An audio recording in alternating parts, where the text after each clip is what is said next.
tonight. American soldier. Hoorah, Marines! Get some! Hoorah! That never gets old, does it? That never gets old. Good afternoon, Marines, sailors, family, friends, Vice President Vance, Secretary of War Hegseth, Secretary of the Navy Phelan, my shipmate, the CNO, elected officials, distinguished guests, far too many to name. What a day. What a perfect amphibious day. And what a sight to behold. What I'm talking about is you. I'm not talking about the equipment, I'm not talking about the ships, I'm talking about you, the Marines, because that's who we are. That's what we're all about. We're about the individual Marine, because that's who wins battles. That's who wins wars.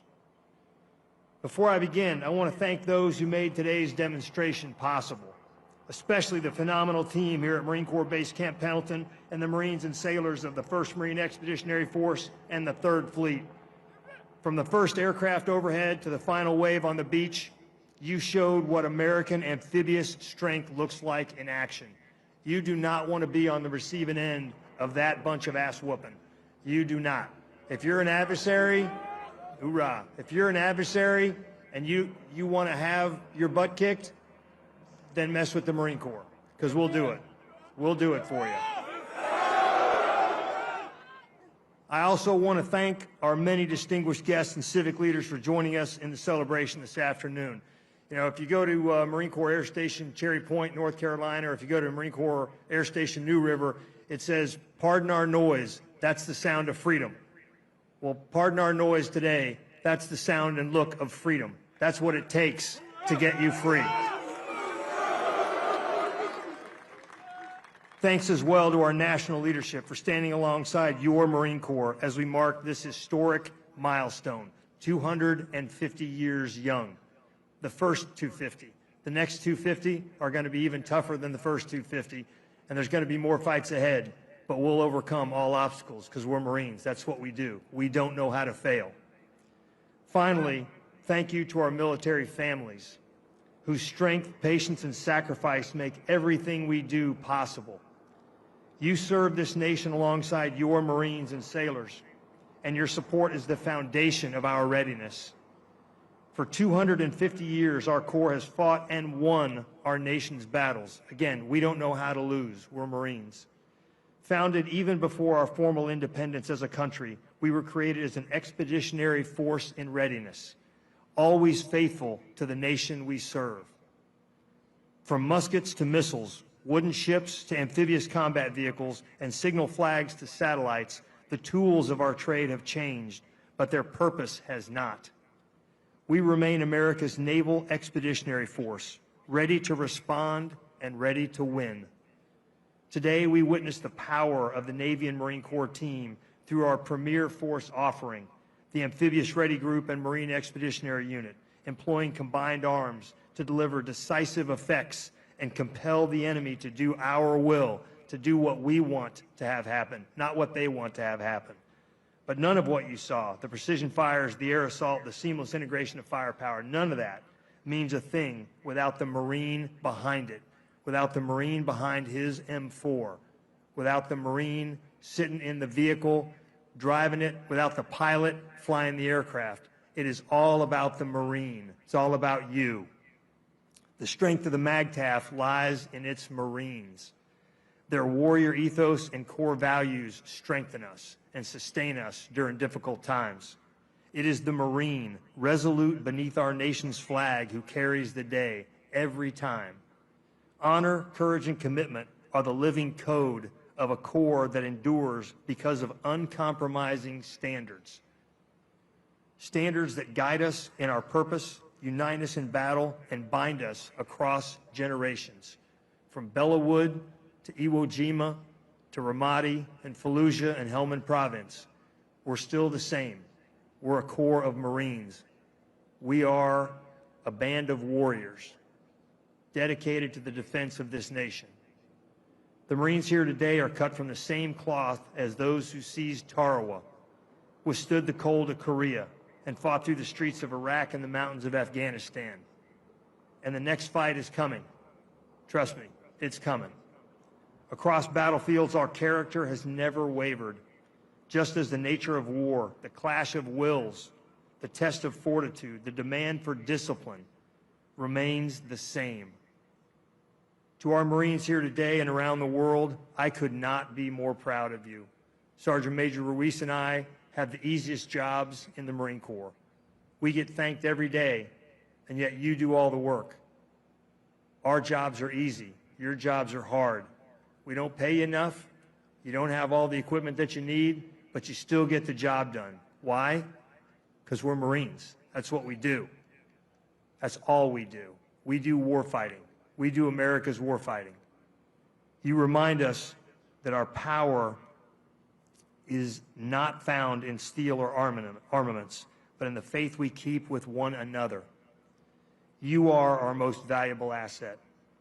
No modernized ship, vehicle, or weapon system can replace the sheer will, determination, or grit of a U.S. Marine. It is you who will close with and destroy the enemy. To locate, close with, and destroy the enemy, or repel the enemy's assault by fire and close combat. Close combat. That's what we do. It is you who will seize the objective and seize the day. It is you who will win our nation's battles. This is why I have absolute confidence in the future of our Corps, today, tomorrow, and for the next 250 years. When the next fight comes, and sadly it will come, Marines will be ready. Ready to fight, ready to win, because that is who we are. That is what we do. It is all that we do. We're warriors. That's all that we do. We are America's crisis response force. We're the 911 force.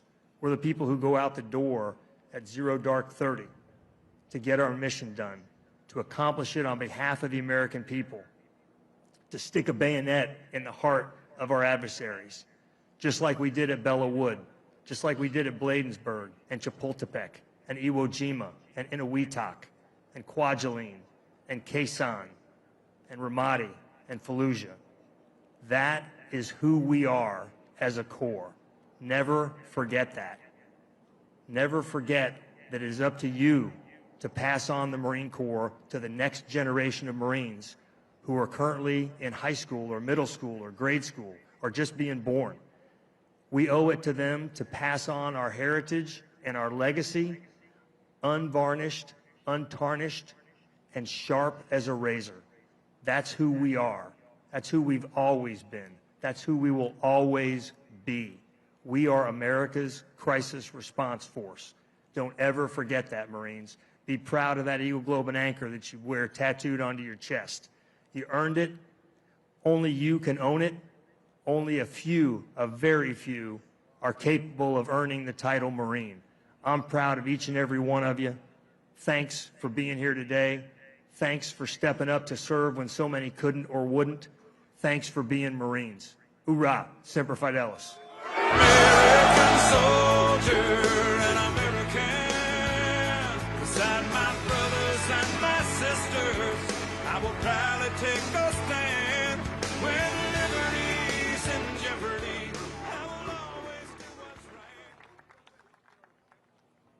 right. Ladies and gentlemen, please welcome to the stage the United States Secretary of the Navy. Well, good afternoon, everyone. Good afternoon. This is an incredible sight. I can't think of anything better than being here with thousands of Marines, sailors, and their families here on Red Beach, celebrating 250 years of the United States Marine Corps, the world's premier expeditionary force. Add to that what we just witnessed, an awesome display of maritime power. It really doesn't get any better. Thank you and well done to every single Marine, sailor, civilian, and partner who made this amphibious demonstration possible. Let's give them a hand.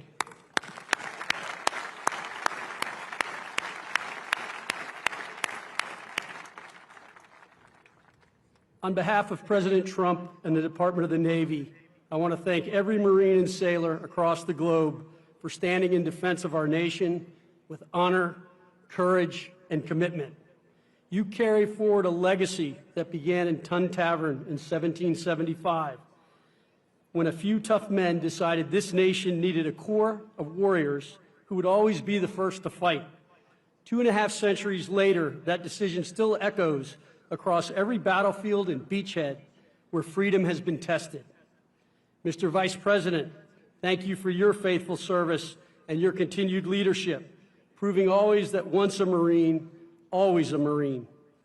Secretary of War Hegseth, thank you for your continued service and for your unwavering advocacy for our sailors and Marines. Thank you as well to the Commandant, CNO, and to our senior Navy and Marine Corps leaders. And to members of Congress, state and local leaders, and distinguished guests, thank you for joining us today and for your continuous support.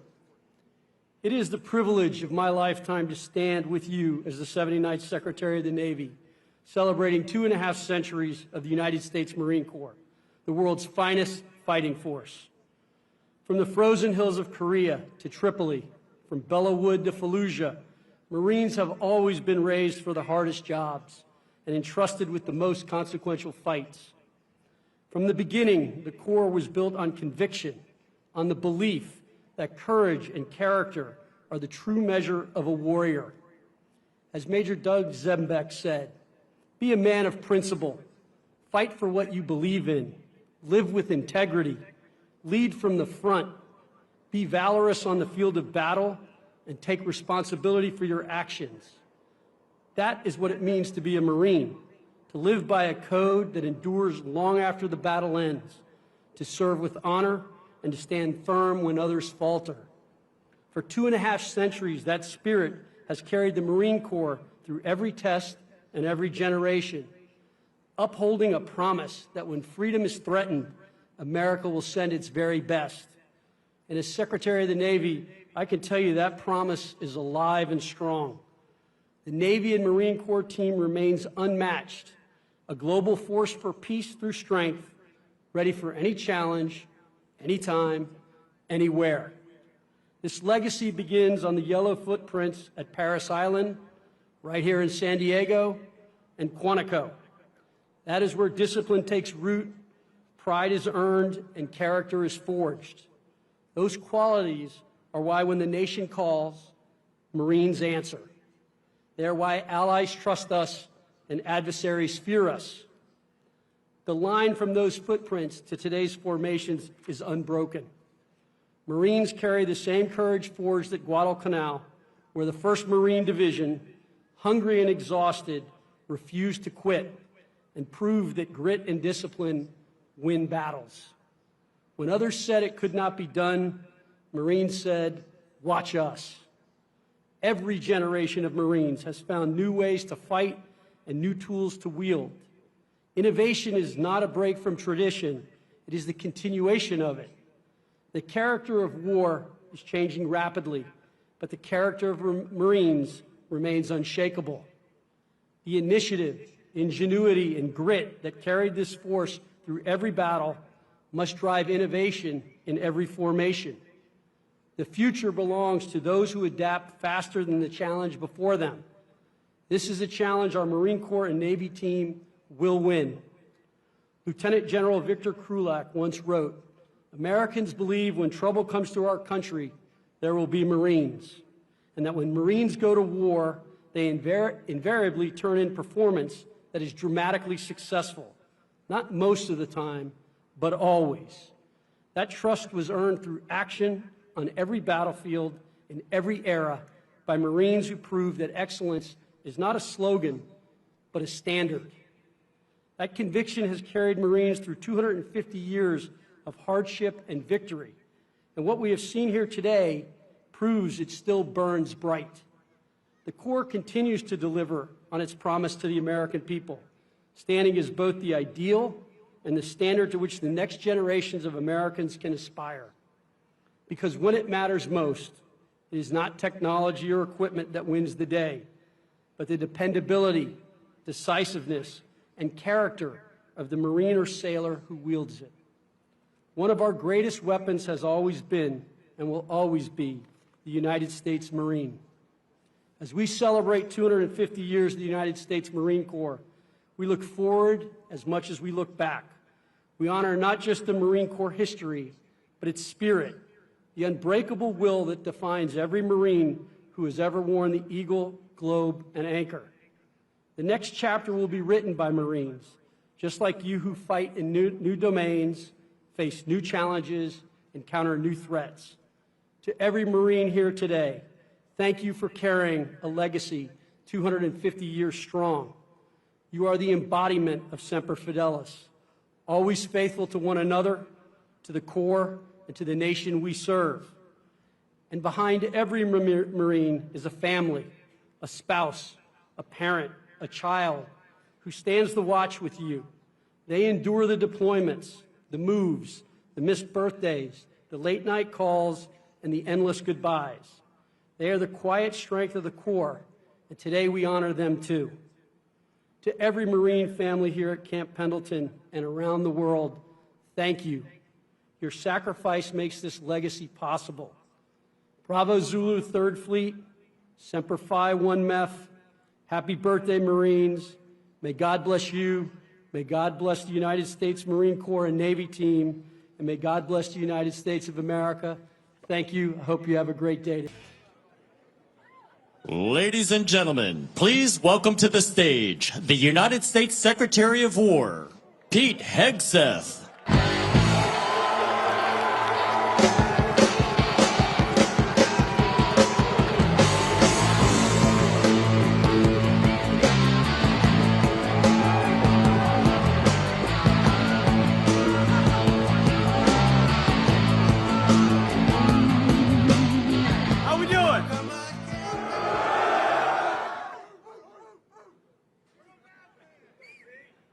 Hoorah, Marines!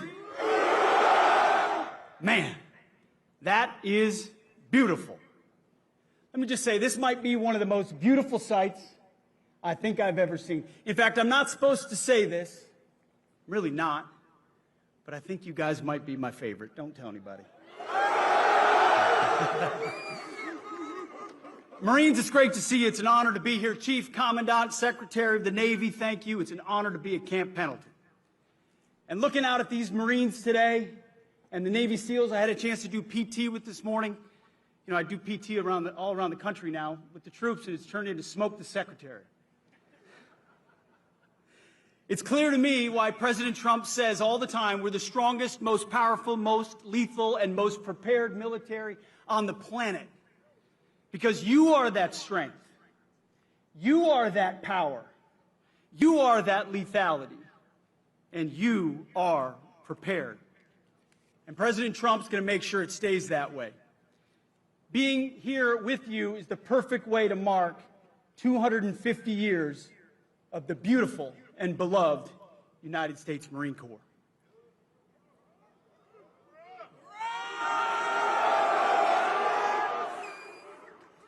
President Trump has made our mission clear. We needed clarity, and he provided it. America first. Peace through strength and common sense at every turn. We are the War Department, and you are warriors. The Marine Corps embodies the warrior ethos. You see, when other parts of the department wavered in years past, not anymore, in years past, the Marine Corps stood strong. When other parts of the department wanted to go woke, the Marine Corps stood strong. When other parts of the department wanted to lower standards, the Marine Corps stood strong. You, ladies and gentlemen, are the backbone of the United States military. You always have been, and that's why we're proud to honor you today. 250 years ago, Major Samuel Nichols formed the Continental Marines.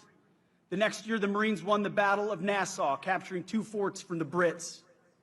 Since that day, the very mention of the Marine Corps stirred panic in the hearts of our enemies. From the halls of Montezuma to the shores of Tripoli, Marines have been the tip of the spear of our armed forces and the vanguard of the fight for freedom, just as they are right now in the Caribbean.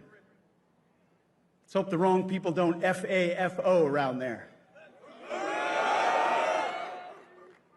In the most critical battles our nation has ever faced, it is often Marines, forged by unique traditions and tough as nails training, who land first. And they volunteer to put themselves in harm's way. Thanks to the blood and sweat of men who came before you, every American knows the truth of the phrase. It's not just a phrase, it's a way of life for all of you. Semper Fidelis, always faithful. You see, because I look out at this crowd, I see a lot of different types of faces. The truth is, your diversity is not your strength. It never has been. Your strength is in your unity of purpose. It's in your shared mission. It's in your oath to the Constitution. It's the bond that turns individuals into single-minded fighting units. You see, you are set apart. You're not civilians. You're devil dogs, leathernecks, United States Marines. Hoorah! You are set apart for a distinct purpose. You kill bad guys and break things for a living. You close with and destroy the enemy for a living. And as we mark the 250th birthday of the Marine Corps, take a moment and remember where you are in the great American story. Everybody likes to talk about 1776, and that was a pretty important date. But we're not here without 1775. When Americans were willing to stand up and pick up a rifle and say, "We will live free." That spirit lives in all of you. That story includes heroes like Chesty Puller, Daniel Daly, and our own great Vice President and Marine JD Vance. Take pride in that story and continue making yourselves worthy of that legacy. As the Commandant said so beautifully, standards, discipline, accountability, warfighting, lethality, they live in the Marine Corps. We get a chance to see our Commander-in-Chief fight for all of you every single day. I know because I see it. President Trump appreciates your dedication, your valor, your tenacity, the sacrifices you make and the sacrifices that all of your families make. We know no Marine serves alone. They serve alongside a family. Someone else who understands that is Vice President Vance, who is right there alongside President Trump, who he himself has made the same types of sacrifices that you have. Your Vice President enlisted after high school in the Marine Corps and served in Iraq. Your Vice President knows and shares the dedication of this force, and he represents you always in Washington. I have the honor of getting a chance to watch Vice President Vance day in and day out live the values of the Marine Corps, speak up and tell the truth, have courage, stand alongside President Trump. It's an incredible thing to watch. And as I tell every warrior I meet, our President and Vice President, they have your back. And I promise you, so do I. Support from the top is all I ever wanted when I was a young infantry lieutenant in Iraq, or in Afghanistan, where my boss actually happened to be a Marine. He was tough, he was brave, and a little bit crazy. But I loved him for it. And I knew he would do anything for me. So on behalf of the Department of War, thank you. Congratulations on 250 years of success. And here's to 250 more. I could say to you, we've got 7 little kids in our stead. Not so little anymore, a couple teenagers. Man, I would be proud as a dad if I ever saw one of them put on the uniform of a United States Marine. You serve your country. You make us proud. We have your back. God bless you. God bless our Marines, and may God bless our great republic. Godspeed. Thank you.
Ladies and gentlemen, please welcome the Vice President of the United States of America, JD Vance.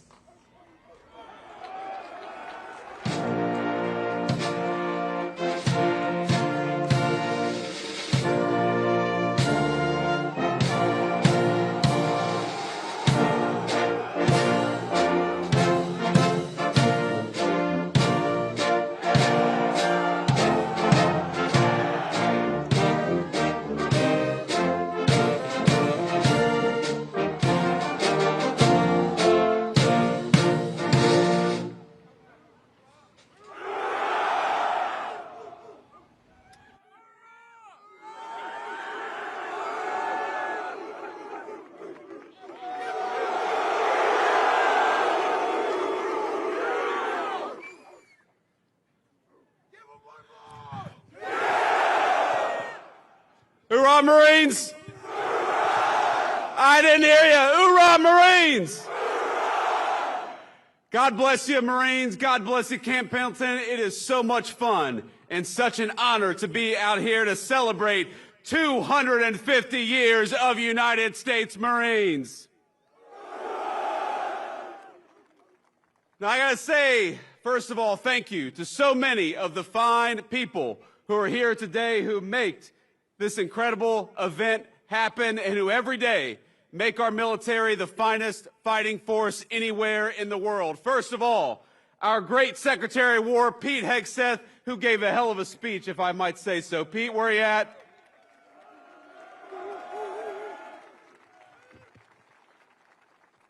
Now, he is a soldier, but are we proud of our Secretary of War, Marine Corps?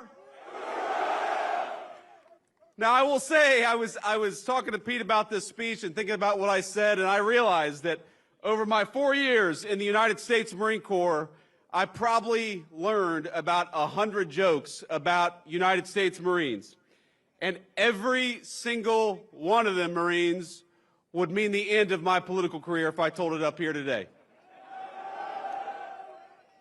I sent a few of them last night to my communications staff, and I said, can I tell this one? And they said, please no, sir. Please, please do not tell that one. We're also happy to be joined by our great Secretary of the Navy, John Phelan. John, thank you so much for your leadership and service.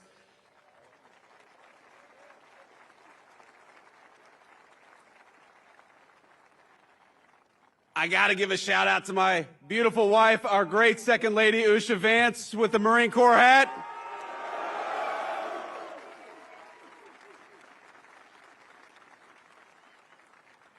You know, I've been asked many times, why did I want to run for and become Vice President of the United States? And there's a lot of answers, of course, to that question.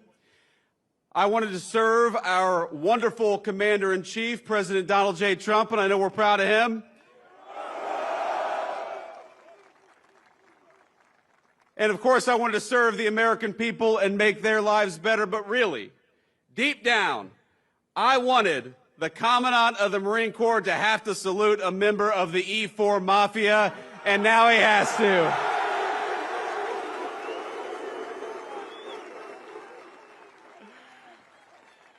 And Marines, we have a great Marine Corps Commandant in General Eric Smith. General, thank you so much for everything you do.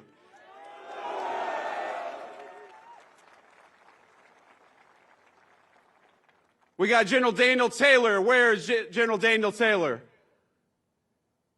Apparently he was sick today.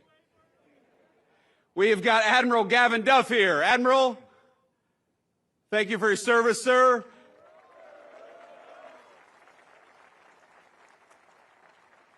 We have got Colonel John Caldwell and General Michael Nakanizi. Did I pronounce that right, General? There we go. I did okay. I'm the Vice President, so you can't tell me I'm wrong. And of course, Marines, I bring greetings today from our Commander-in-Chief, Donald J. Trump, and he wanted me to tell each and every single one of you that he's proud of you, that he loves you, and that despite the Schumer shutdown, he is going to do everything he can to make sure you get paid exactly as you deserve.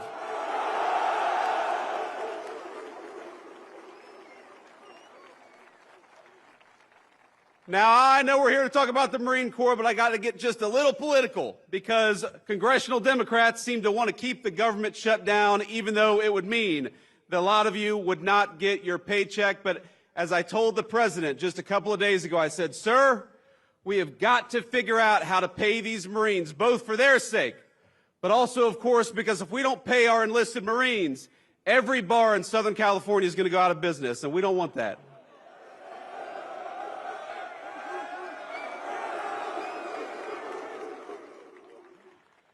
Now, I've also got to give a special shout out to the incredible display that we saw earlier today. It made my heart sing as your vice president, and it was a testament to the Corps' strength and unbeatable power. It reminded me why I am so proud to have worn the uniform, to be one among your ranks, and to be the very first vice president to have been a United States Marine.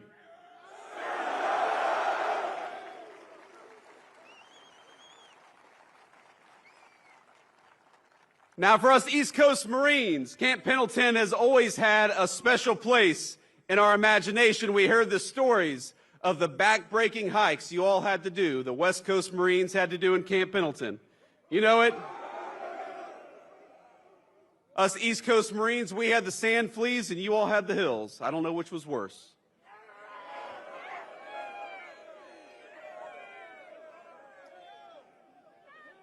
These guys behind me have opinions.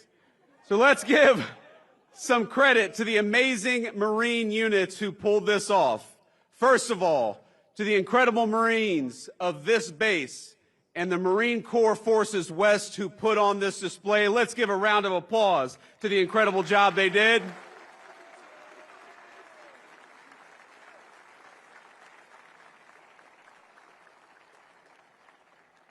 And I want to talk about some of those units because you all made me so proud. I know we must have some Marines from the 1st Marine Division. Where are you?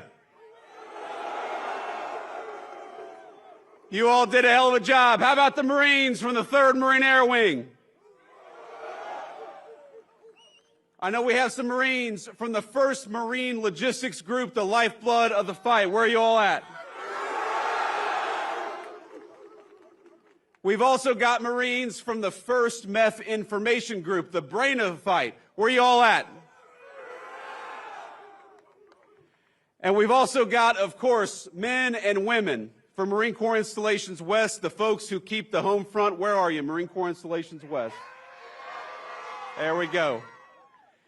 Now, I know you all know we cannot leave out our brothers and sisters of the seas, so we're proud to have all the sailors of the Navy's 3rd Fleet here to celebrate 250 years of Marines. Thank you.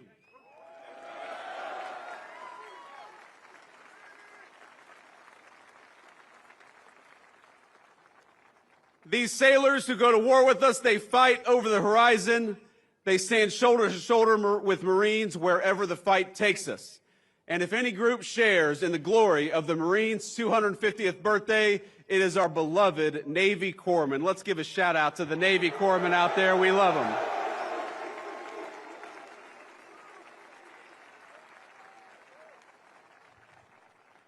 And I know every Marine has had the story of walking into a corpsman's office, barely alive, suffering the most severe illness you've suffered in your entire life, and they'll say, just go home, hydrate, and take 2 Motrin, and it'll work out just fine. So thank you to the corpsmen for taking care of us, but also toughening us up.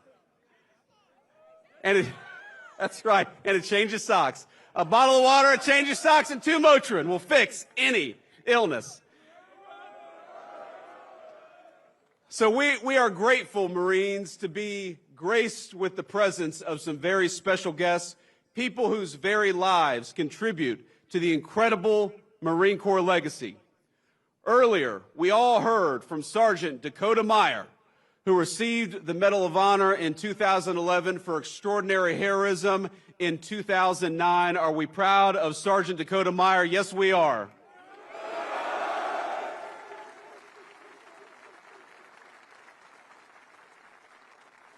And despite the constant rain of enemy fire, then Corporal Meyer made multiple runs across an ambush zone that day, saving the lives of 36 American and Afghan troops. Dakota Meyer, we love you. We're proud of you. You're the very best of the Marine Corps and the very best of this country.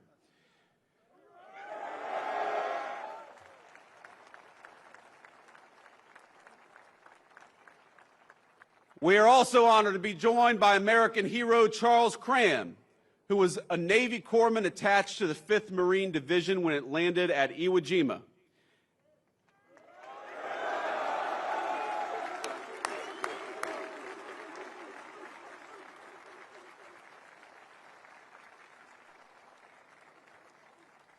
Now, as part of that force, this American hero watched the Stars and Stripes raised over Mount Suribachi before being wounded on the 7th day of battle while tending to a Marine.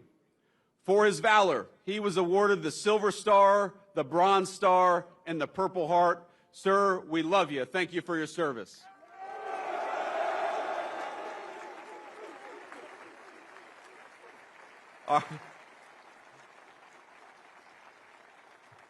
The Marines love their corpsmen, and that's one of the very best. Another living legend we have with us today is Elmer Royce Williams, a naval aviator who, while on combat patrol in the Korean War, suddenly found himself up against 7 Soviet MiGs. Sir, thank you so much. God bless you, and thank you.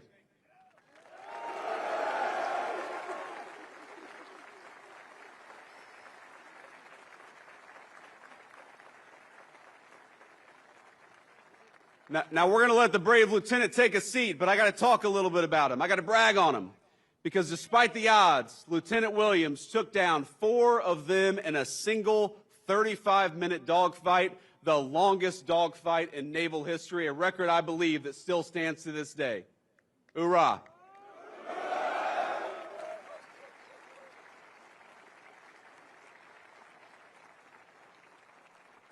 Now, not only did he take 4 MiGs down, he demolished the MiG's reputation as an unbeatable aircraft and secured his place among the legends of American military aviation. And if you notice, we just talked about a great Marine in ground combat, a great Marine in aviation combat, and a great Marine, or I should say a great Navy corpsman who helps out our Marines. In other words, Marines can kick ass in every theater of combat, and we do it every single day.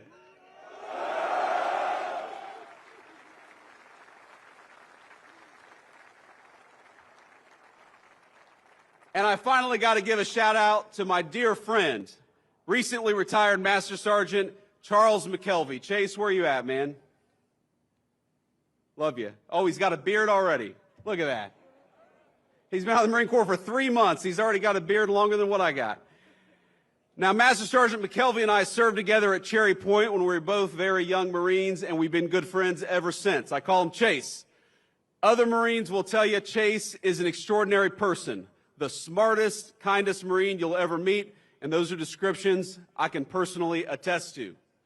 Now, he was supposed to join me at my inauguration to become the Vice President last January, but tragically he lost his wonderful, devoted wife, Jillian, to a terrible illness just days before.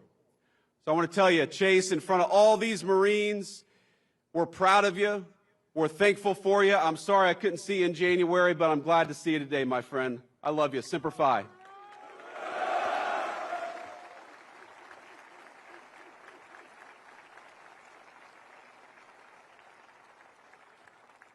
And finally, we are grateful to have all of you, whatever your rank, whatever your station in the Marine Corps, here at Camp Pendleton to commemorate this incredible 250th anniversary of our beloved Marine Corps.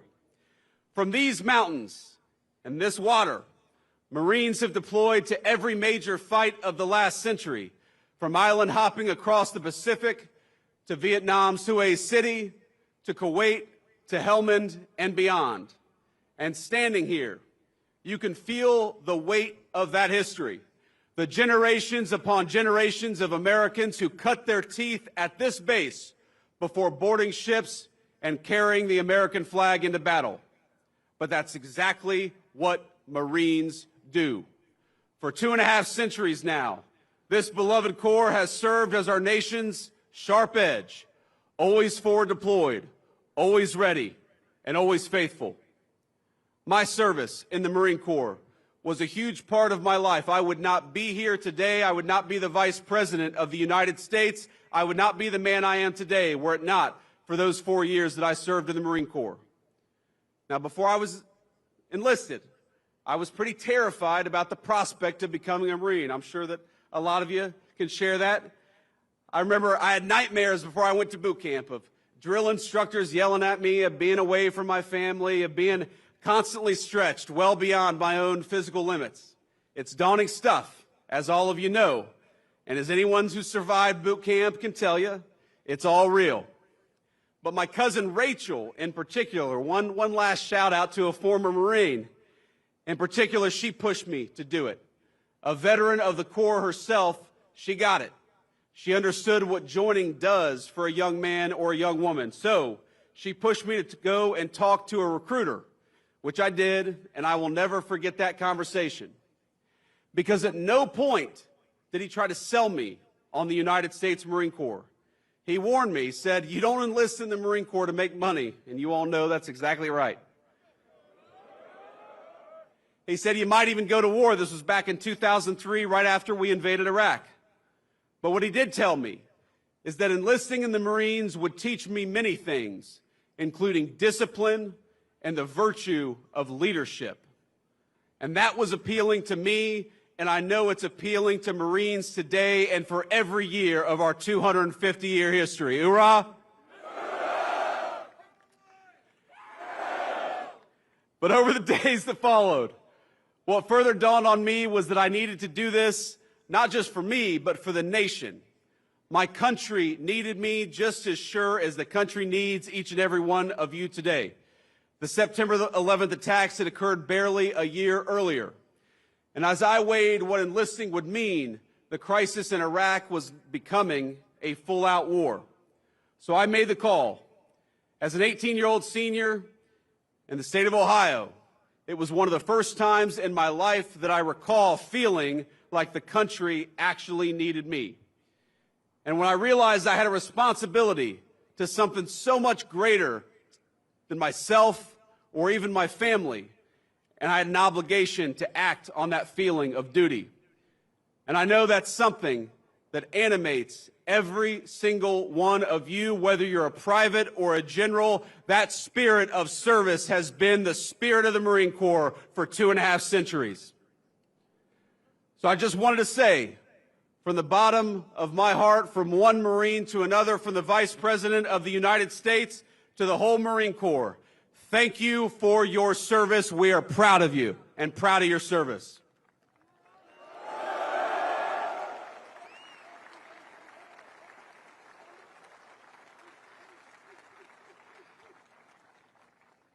And I'm here today because I want to talk a little bit about the great Marine Corps tradition, 250 years of it.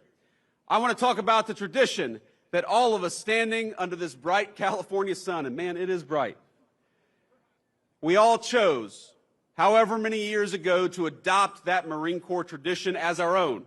A tradition in that just 3 short weeks will reach its 250th year. Now, as many of you in this audience know, the Corps found its origins in the autumn of 1775. And a venue may be familiar to you, a bar in Philadelphia called Tun Tavern. The very first bar in the United States of America that would come to regret serving United States Marines. So here we are in Tun Tavern almost 250 years ago. And what we did in that moment was we answered the call of service. Because even before we had a Declaration of Independence, the Continental Congress organized an army and a navy to fight the British, but they recognized they needed something a little bit extra. They needed a force that could fight just as comfortably on land as it could on sea, that was able to move fast, strike hard, and hold its ground. So on November 10th, 1775, Congress resolved to raise 2 battalions of Continental Marines. Captain Samuel Nicholas established that first recruitment drive at Tun Tavern in Philadelphia in search of a few good men. He was seeking young, able-bodied citizens, men who relished the opportunity to fight tyrants, yes, but more importantly, who were eager to answer that first call of duty of a young nation. Just a few months later, Captain Nicholas was personally leading those Marines in a daring raid on New Providence, saving British forts and supplies in the Bahamas. And 2 short years later, the Marines joined forces with the legendary John Paul Jones, the father of the American Navy, beginning a great tradition that has survived the entire term of our Marine Corps, that when the Marines and the Navy go to war together, they always fight well and they always win.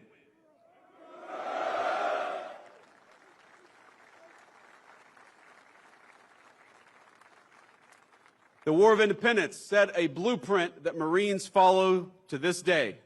Boldness in action, unity in purpose, and a lightning readiness to go wherever the nation required.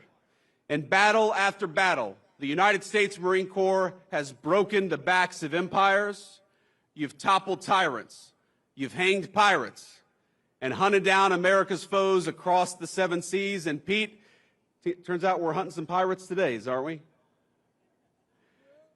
From Tripoli to the halls of Montezuma, from Bella Wood to Iwo Jima, and from Chosin Reservoir to Quezon, we Marines have repeatedly earned our reputation as the first to fight and the last to leave. And as all of you know, that legacy only grew stronger after 9/11. Within weeks after the attack, the 15th Marine Expeditionary Unit, the 15th MEU, already forward deployed on September the 11th, helped launch the most ambitious amphibious assault in the history of the United States of America. And that's just how Marines are wired. No matter where, no matter when, the Corps will always uphold its reputation for discipline and for unshakable focus. Now, I always think back to what Army Major General Frank Lowe had to say this about the Corps in 1952. The safest place in Korea was right behind a platoon of Marines. Lord, how they could fight, and what a great testament to the United States Marine Corps.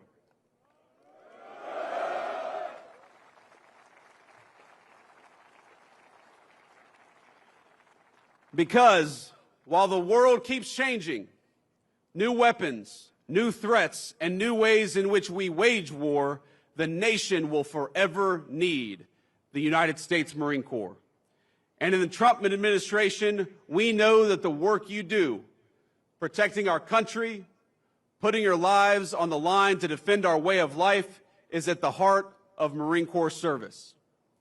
Now, when officials try to shift focus to mandating diversity quotas, or they try to inject partisan politics into the American armed forces, they impede the Marine Corps' ability to do its best work, and that's why the Secretary of War and the President of the United States have stood so firmly against that crap.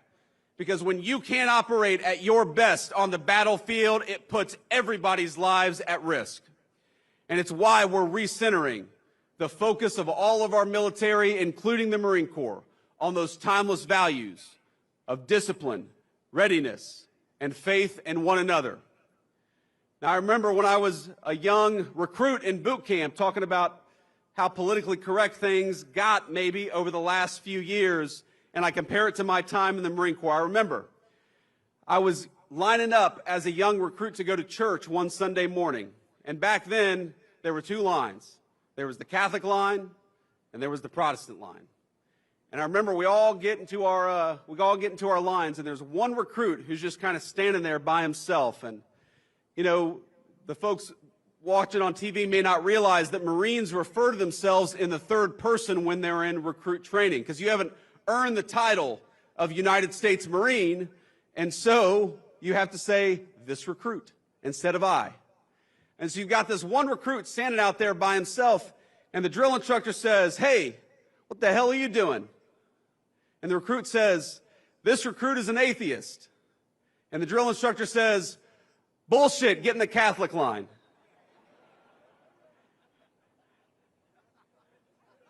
That didn't work in the Biden administration, Pete. That didn't work in the Biden administration, but now we recognize that it is not our diversity that makes us stronger. It is our common purpose. It is our common mission. And it is the fact that every single person here bleeds Marine Corps green.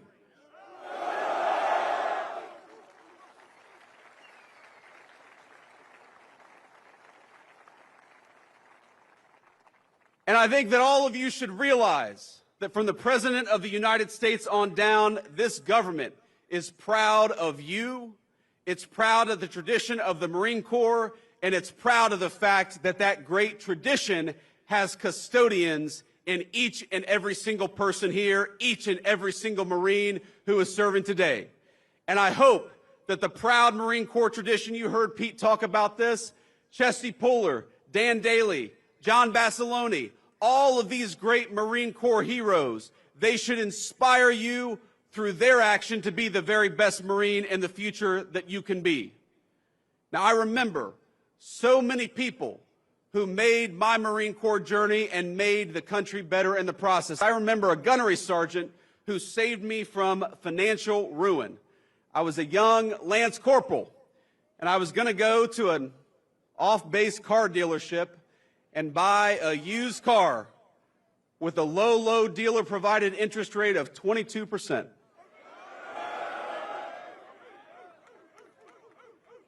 These Marines behind me, you aren't supposed to nod your head at that part, guys. No 22% interest rate. So I had a gunny who was like, look, stop being a dipshit and go to Navy Federal Credit Union, get a better interest rate, and then go and buy a car. And that's exactly what I did.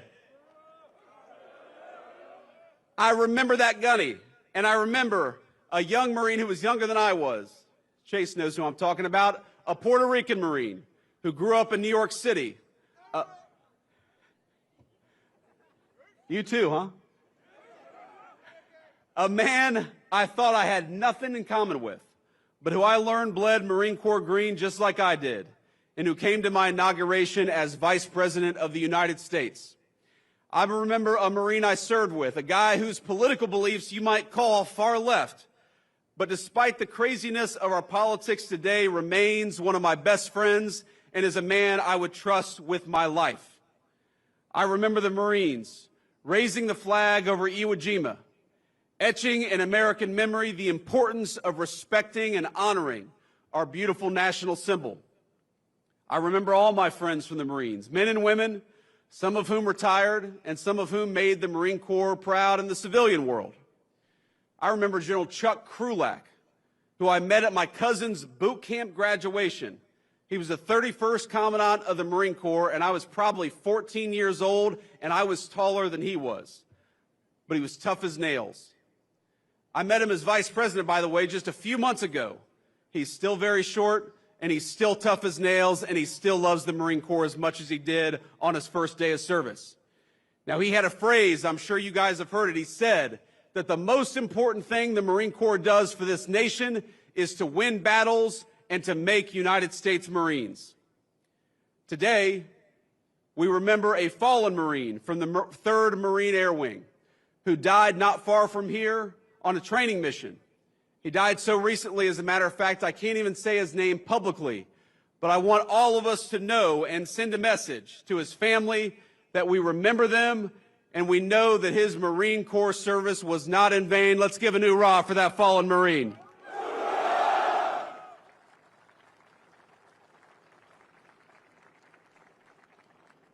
I know that all of us remember the friends who went off to war, and we particularly remember the ones who were mangled in combat or who never came home at all.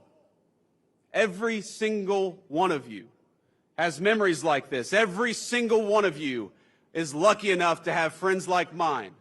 Within each of you is your own Marine Corps legacy burning every single day. And because of that, every one of our fellow Marines lives on. As Gunnery Sergeant Hartman in Full Metal Jacket, we like Full Metal Jacket, Marines? He said, but the Marine Corps lives on forever, and that means you live forever. Our motto, Marines, is Semper Fidelis, which means in Latin, always faithful. Though the shape of the battlefield will change, our nation will be just fine, so long as fellow Marines just like you remain faithful to that great Marine Corps legacy. My fellow Marines, you have the watch now. You honor that legacy by how you carry yourself in public. You honor it by how you treat your friends and family. You honor it by how you contribute to your communities, and most importantly, you honor it in how you fight and win the nation's battles. So from one vice president to an incredible United States Marine Corps, keep kicking ass, keep taking names. Semper Fidelis, Marines. Happy 250th birthday. God bless you.